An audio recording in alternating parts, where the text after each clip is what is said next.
గతంలో బీఆర్ఎస్ ప్రభుత్వం చేస్తున్న తప్పులను సరిదిద్దుతూ కాంగ్రెస్ ప్రభుత్వ సంక్షేమ పథకాలను అమలు చేస్తుందని నిజామాబాద్ జిల్లా కాంగ్రెస్ కమిటీ అధ్యక్షులు మానాల మోహన్ రెడ్డి తెలిపారు. రాష్ట్రానికి 7 లక్షల కోట్ల రూపాయల అప్పును 40,000 కోట్ల బకాయిలను బీఆర్ఎస్ పెండింగ్లో పెట్టిందని ఆరోపించారు.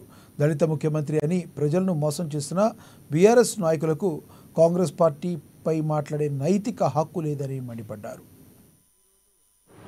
బాల్కొండ నియోజకవర్గంలో వివిధ మండలాల్లో కళ్యాణ లక్ష్మి, షాదీ ముబారక్ చెక్కులు పంపిణీ చేస్తూ బాల్కొండ ఎమ్మెల్యే మాజీ మంత్రి ప్రశాంత్ రెడ్డి గారు కాంగ్రెస్ పార్టీ పైన అవాస్తవమైనటువంటి ఆరోపణలు చేసినటువంటి పరిస్థితి. ప్రధానంగా ఆయన మాట్లాడిన దాంట్లో 2 విషయాలు. ఒకటి, కళ్యాణ లక్ష్మితో పాటు అమౌంట్తో పాటు తులం బంగారు ఎప్పుడు ఇస్తారని, అదేవిధంగా పెన్షన్ల విషయం కానీ మిగతా విషయాలు మాట్లాడుతూ కాంగ్రెస్ పైన అవాస్తవమైన ఆరోపణలతో పాటు అవివేకంగా మాట్లాడినటువంటి పరిస్థితి మేము గమనించినాం. ప్రజలారా ఒకసారి ఆలోచన చేయండి. కాంగ్రెస్ పార్టీ 2,000 పెన్షన్ ధరలకు 4,000 ఇస్తామన్నమాట వాస్తవమే.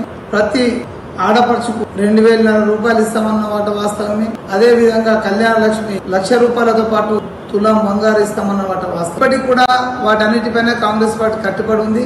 ప్రధానంగా ప్రశాంత్ రెడ్డి మంత్రిగా ఉండి ఆయనకు తెలిసిన విషయాలను అబద్ధాల రూపంలో మా ప్రజలకు చేరవేసే ఒక ప్రయత్నం. ఎందుకంటే మన ప్రభుత్వం రాకముందు సుమారు 2 సంవత్సరాలుగా ఈరోజు బాల్కొండ నియోజకవర్గంలో వివిధ మండలాల్లో కళ్యాణ లక్ష్మి, షాదీ ముబారక్